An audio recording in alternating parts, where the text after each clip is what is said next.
আসলে কি কোনো পলিটিক্যাল ডিসকোর্স এগুলো আছে? আমাদের পলিটিক্যাল কালচার তো চেঞ্জ করতে হবে।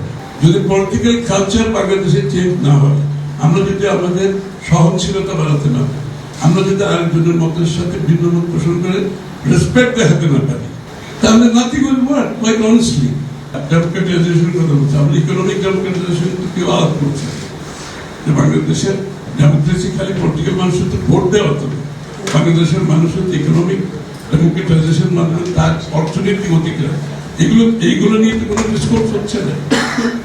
যে বাংলাদেশের আজকে অর্থনীতি যে জায়গায় এসে দাঁড়িয়েছে, এখান থেকে বের হতে হলে বাংলাদেশের মানুষের অর্থনীতিতে উন্নয়নের পার্টিসিপেশন কতটুকু ছিল, উন্নয়নের কতটুকু ভাগ তারা পেয়েছে জনগণ। আসলে কি কোনো পলিটিক্যাল ডিসকোর্স এগুলো আছে? আমাদের পলিটিক্যাল কালচার তো চেঞ্জ করতে হবে। আমাদের টলারেন্স থাকতে হবে, একের অপরের প্রতি টলারেন্স থাকতে হবে, একে অপরের মতের প্রতি আমাদের রেসপেক্ট থাকতে হবে।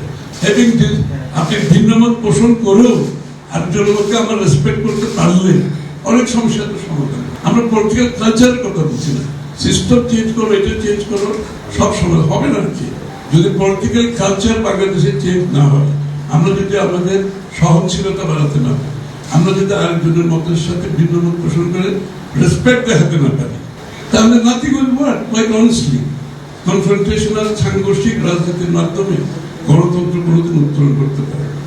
আপনি গণতন্ত্রের জন্য সেই পরিবেশ সৃষ্টি করতে হবে। সব মশার বিরুদ্ধে সুরক্ষা দিতে এলো বসুন্ধরা এক্সট্রিম অ্যারোসল, মশার বিরুদ্ধে এক্সট্রিম সুরক্ষা। পিয়ারের মতো অনেক কিছু তো আমরা এখন আনরিজলভ রয়ে গেছে। তো সুতরাং প্রত্যেকটি বিষয়ের উপর যদি আমরা ওই পথে চলি যে এটা হতে হবে, সেটা হতে হবে, এটা না হলে গণতন্ত্র হবে না, এই সিদ্ধান্ত তো বাংলাদেশের জনগণের, এটা তো আমাদের কোনো দলের উপর কেউ ন্যস্ত করে না। এটা তো বিশ্বাস করতে হবে। যেমন কতগুলো আর্গুমেন্ট আমি শুনলাম যে ওই এলাকাতে মাসিল পাওয়ার মাধ্যমে যে নির্বাচিত হয়ে যাবে, এটার জন্য পিয়ার দরকার। তা আমি যদি বলি কেউ যদি জনপ্রিয়তার মাধ্যমে সংসদ সদস্য হয়, তার কি হবে? আমি মাসিল প্রেমের কথা বলছি, ভালো কথা। আরেকজন তো একজন মানুষ ইন্ডিপেন্ডেন্ট জনপ্রিয়তার মাধ্যমে তো নির্বাচিত হবে, তার অপশনটা বন্ধ হয়ে যাবে। আপনি মাসেল ম্যানের কথা চিন্তা করে একটা লোক জনপ্রিয়তার মাধ্যমে ইলেক্টেড হয়ে আসবে, ওই অপশনটা ক্লোজ করে দিচ্ছেন বিকজ মাসেল ম্যান। তো why you have a muscle man? রাষ্ট্র কেন আছে? আইন শৃঙ্খলা বাহিনী কেন আছে? দেশের আপনার জুডিশিয়ারি কেন আছে? তাহলে আপনি এগুলোকে বাইরে রাখতে চান রাষ্ট্র কাঠামো থেকে?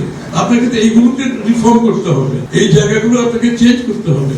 রুবেল কারেক্টলি বলছে যে আপনি বাংলাদেশে যেখানে আমরা ডেমোক্রেটিক পার্লামেন্টারি প্রসেসটা সাকসেসফুলি অপারেটই করতে পারি, ওটা এগ্রি পার্টলি করেছি, পার্টলি পারিনি, একদম পারিনি তাও না। আমার তো প্রথম দায়িত্ব হবে আমার বর্তমান যে সিস্টেম আছে, যে পার্লামেন্টারি প্রসেস, এটাকে ফাংশনাল করা, যে পার্লামেন্টারি কমিটিগুলোকে আমরা কোনোদিন ফাংশনাল হতে দিই না। এই যে আপনার নিয়োগের কথা বলছে, মান্না ভাই বলছে এটা কি এক্সিকিউটিভরা করবে নাকি কারা করবে, বিভিন্ন কনস্টিটিউশনাল এবং নন কনস্টিটিউশনাল পজিশনে।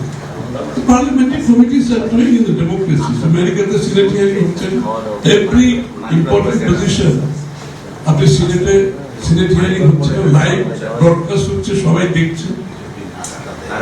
আপনি বাংলাদেশে তো আমরা বলেছি বিএনপির পক্ষ থেকে will go for Senate hearing, for parliamentary hearing. কোন পজিশন যদি ইম্পর্টেন্ট পজিশন গুলো হয় যেটা ম্যাটার গণতন্ত্রের জন্য, দেশের জন্য, আপনি পার্লামেন্টারি কমিটিতে আনেন, হিয়ারিং হোক। হিয়ারিং এর মাধ্যমে আপনি ক্লিন চিট নিয়ে আপনি পদায়ন হতে তো পারেন, তাই না?